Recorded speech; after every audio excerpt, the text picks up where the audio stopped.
ബാറക്കുമോർ. ത്രിയേക ദൈവതിരുനാമത്തിന് മഹത്വം. കീഴിലും സെന്റ് തോമസ് ധ്യാന കേന്ദ്രം ദൈവമക്കൾക്കു വേണ്ടി പ്രാർത്ഥനാപൂർവം ഒരുക്കുന്ന വചനസന്ധ്യ എന്ന ഈ അനുഗ്രഹീത ശുശ്രൂഷയിലേക്ക് ദൈവനാമത്തിൽ എല്ലാവരെയും സ്വാഗതം ചെയ്യുകയാണ്.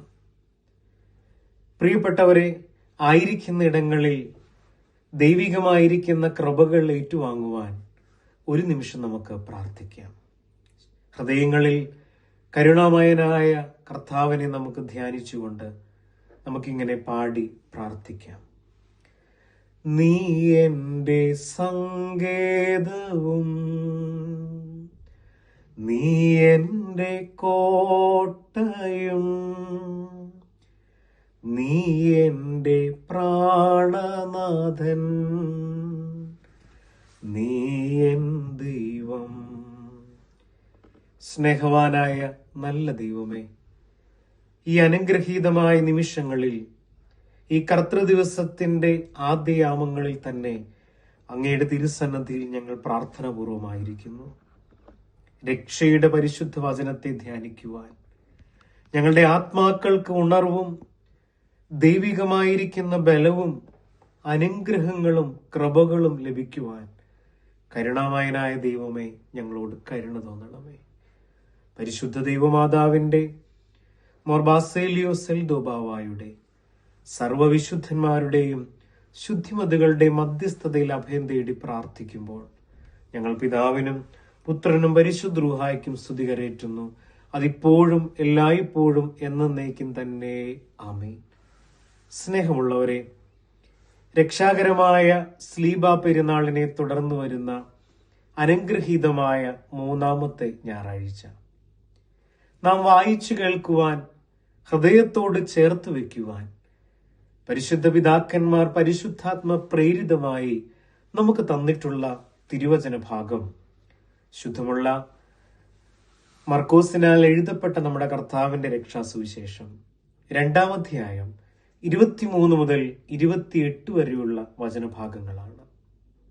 നമുക്കൊത്തിരി പരിചയമുള്ള വചനഭാഗം.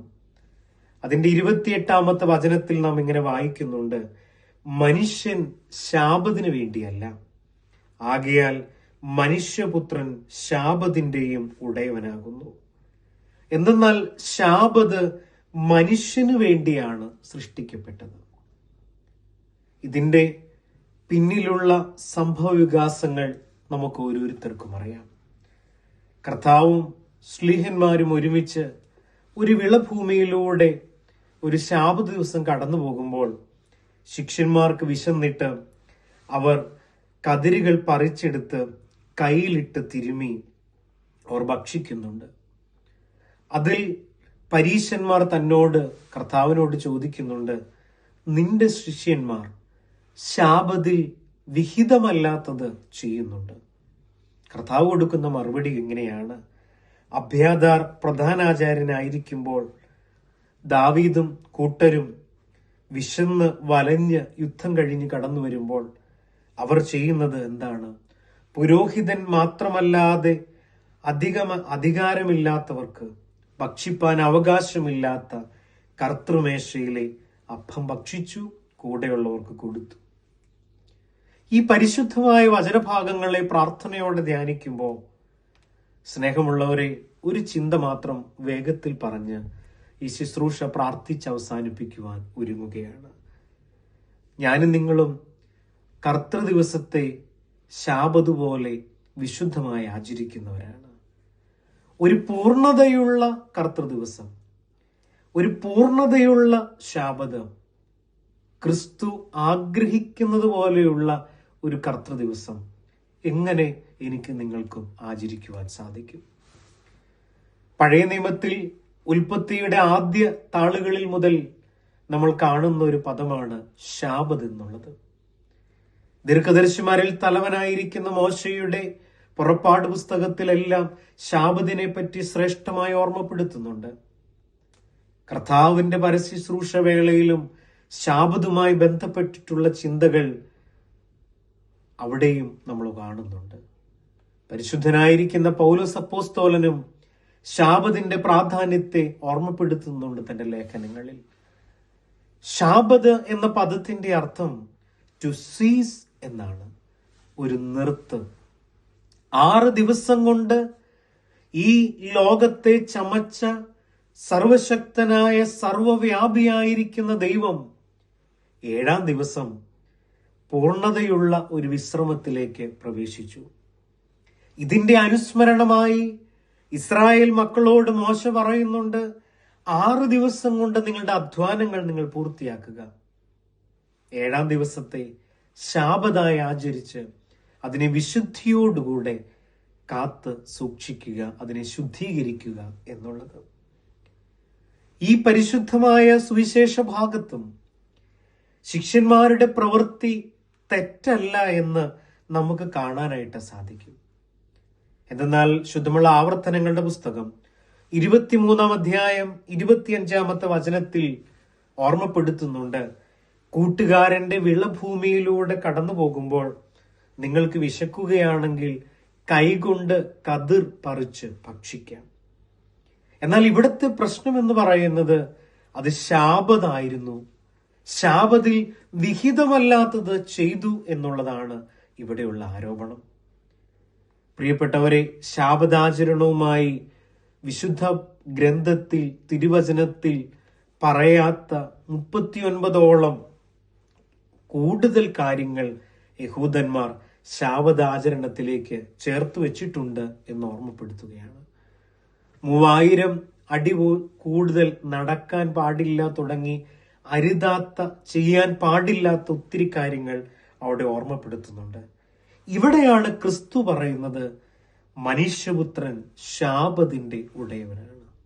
ഞാനും നിങ്ങളും കർത്തൃദിവസത്തെ ആചരിക്കുമ്പോൾ നമ്മുടെ ഉടയവൻ, നമ്മുടെ പ്രധാന ലക്ഷ്യം അത് ക്രിസ്തു ആകണം. പ്രിയപ്പെട്ടവരെ, ശാബത് അതൊരു ആചരണമാണ്. ഇവിടെ കർത്താവ് പറയുകയാണ്, ഒരു പൂർണ്ണതയുള്ള ശാബദാചരണം നമ്മുടെ ജീവിതത്തിലേക്ക് ചേർത്ത് വെക്കുമ്പോൾ ഒരു വിശുദ്ധമായ കർത്തൃദിവസത്തെ കേവലം ആചാരങ്ങളിൽ മാത്രം ഒതുക്കരുത്. കേവല ആചാരങ്ങൾക്ക് അതീതമായി ഒരു അനുഭവമായി മാറണം. ശുദ്ധമുള്ള പുറപ്പാടിന്റെ പുസ്തകം 31-ാം അധ്യായം 12-ാമത്തെ തിരുവചനം, പുറപ്പാടിന്റെ പുസ്തകം തന്നെ 34-ാം അധ്യായം 21-ാമത്തെ തിരുവചനം, ശുദ്ധമുള്ള ആവർത്തന പുസ്തകം 5-ാം അധ്യായം 14-ാം തിരുവചനം, ഇവിടെയെല്ലാം എങ്ങനെയായിരിക്കണം ശാബദാചരണമെന്ന് ഓർമ്മപ്പെടുത്തുന്നുണ്ട്. ആചരിക്കുന്നുണ്ട് ഇവർ, പക്ഷേ ഈ ആചരണങ്ങൾ ഒരു അനുഭവമായിട്ട് മാറുന്നില്ല. മതപരമായ ആചാരങ്ങൾ പലപ്പോഴും അനുഷ്ഠിക്കുന്നവരാണ് നമ്മൾ ഓരോരുത്തരും. എന്നാൽ നോമ്പുകൾ, പ്രാർത്ഥനകൾ, നമ്മുടെ കൂടിവരവുകൾ, നമ്മുടെ ശുശ്രൂഷകൾ, ഇതെല്ലാം ആചാരങ്ങളായി മാത്രം ചുരുങ്ങിപ്പോകാതെ ഇതിൽ നിന്ന് ചില അനുഭവങ്ങളുടെ, ദൈവിക അനുഭവങ്ങളുടെ വെളിച്ചത്തിലേക്ക് നമ്മൾ ഓരോരുത്തരും കടന്നു വരണം. മതപരമായ ആചാരങ്ങൾ വെറും ആചാരാനുഷ്ഠാനത്തിൽ മാത്രം ഒതുങ്ങുന്നുവെങ്കിൽ അത് നിഷ്ഫലമാണ് എന്ന് തമ്പുരാൻ ഓർമ്മപ്പെടുത്തുകയാണ്. ശുദ്ധമുള്ള റോമാലേഖനം 14-ാം അധ്യായത്തിന്റെ 6-ാമത്തെ വചനം, കർത്തൃദിവസത്തെ ശാബത്തിനെ ആദരിക്കുന്നവർ കർത്താവിനായി ആദരിക്കണം. പൗലോസ് അപ്പോസ്തലൻ ഓർമ്മപ്പെടുത്തുകയാണ്, ഓരോ ആരാധനയ്ക്കും ഞാനും നിങ്ങളും ദേവാലയത്തിലേക്ക് കടന്നു വരുമ്പോൾ അനുഭവിച്ചിടുന്നവർക്കായി അനുഷ്ഠിക്കുന്ന കുർബാന ക്രിസ്തു അനുഭവമായി എനിക്ക് നിങ്ങൾക്ക് മാറുന്നുണ്ടോ? കർത്താവിനെ ആദരിക്കുവാൻ ആരാധനയുടെ മധ്യത്തിൽ, സ്തുതിക്കുവാൻ പ്രാർത്ഥനയുടെ മധ്യത്തിൽ എനിക്ക് നിങ്ങൾക്കുമാകുന്നുണ്ടോ? ശുദ്ധമുള്ള ഗലാത്യ ലേഖനം 4-ാം അധ്യായം 10-11 വചനങ്ങൾ, നിങ്ങൾ വ്യർത്ഥ ആചാരങ്ങൾക്ക് വേണ്ടി യത്നിക്കുമ്പോൾ എന്റെ അധ്വാനം വെറുതെയായോ എന്നും പൗലോസ് അപ്പോസ്തലൻ ഓർമ്മപ്പെടുത്തുകയാണ്. പ്രിയപ്പെട്ടവരെ, നമ്മുടെ ആരാധന അത് കേവലം ഒരു പ്രകടനമല്ല. പ്രിയപ്പെട്ടവരെ, പരിശുദ്ധ പിതാക്കന്മാർ ക്രിസ്തീയ അനുഭവത്തിൽ, പരിശുദ്ധാത്മാവിന്റെ നിറവിൽ അവർ അനുഭവിച്ച ഒരു ആരാധന അനുഭവത്തെയാണ് എനിക്ക് നിങ്ങൾക്കും തന്നിട്ടുള്ളത്. അതിനെ അനുഭവമാക്കുവാൻ എനിക്ക് നിങ്ങൾക്കും ഇടയാകണം. ഓരോ ആരാധനയും ഓരോ കർത്തൃദിവസവും ഒരു അനുഭവമാകണം. എന്തനുഭവം? To experience the nearness of God. ദൈവത്തിന്റെ സാമീപ്യം അടുത്തറിയണം. വീണ്ടും ഓരോ കർത്തൃദിവസവും ആരാധിക്കണം, ആഘോഷിക്കണം. To celebrate God's provision. ദൈവത്തിന്റെ സാന്നിധ്യത്തിൽ ഞാനും നിങ്ങളും ആനന്ദിച്ചു ദൈവത്തെ മഹത്വപ്പെടുത്തണം. ദൈവത്തിന്റെ വാഗ്ദത്വത്തെ നമ്മൾ അനുസ്മരിക്കണം. വീണ്ടും ലേവ്യ പുസ്തകം 29 അധ്യായത്തിന്റെ 34 വചനത്തിൽ നമ്മൾ കാണുന്നു, ശാബത്ത് എന്ന് പറയുന്നത് എ ഡേ ഓഫ് അറ്റോൺമെന്റ്. അതൊരു പ്രായശ്ചിത്തത്തിന്റെ, ആത്മതപനത്തിന്റെ ദിവസമാകണം. നമ്മുടെ പാപങ്ങളെ ഓർത്ത്, നമ്മുടെ ജീവിതചര്യകളിൽ വന്നിട്ടുള്ള കുറവുകളെ ഓർത്ത് അനുതപിക്കുവാൻ, അതിനെ പരിഹരിക്കുവാൻ കർത്താവിന്റെ കരുണയ്ക്ക് മുമ്പിൽ അപേക്ഷിച്ച് സ്നേഹത്തോടെ സമസൃഷ്ടികളോട്, കുടുംബത്തോട്, പ്രകൃതിയോടെല്ലാം ഐക്യത്തിന്റെ അനുഭവത്തിൽ കടന്നു പോകുവാൻ നമുക്കിടയാകണം. ഞാൻ എൻ്റെ വാക്കുകളെ ചുരുക്കുകയാണ്. ഒരു ചിന്തകൻ പറഞ്ഞു, 6 ദിവസം ലോകത്തെ അധീനമാക്കാനാണ്, എന്നാൽ 7-ാം ദിവസം അഹത്തെ അധീനമാക്കാനാണ്.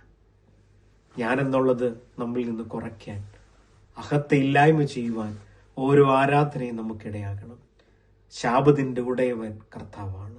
ആ കർത്താവിൽ മാത്രം ആശ്രയം വയ്ക്കുവാൻ, അവനെന്റെ സങ്കേതമാണെന്ന്, അവനെന്റെ കോട്ടയാണെന്ന്, അവനെന്റെ പ്രാണനാഥനാണെന്ന്, എന്റെ ദൈവമാണെന്ന് ആരാധിക്കുവാൻ എനിക്ക് നിങ്ങൾക്കും ഇടയാകട്ടെ. ഈ കൂടി വരുവതിന് മുഖാന്തരമാകട്ടെ. സർവശക്തനായ ദൈവം നമ്മെ ഓരോരുത്തരെയും അനുഗ്രഹിക്കുമാറാകട്ടെ. ആമേൻ.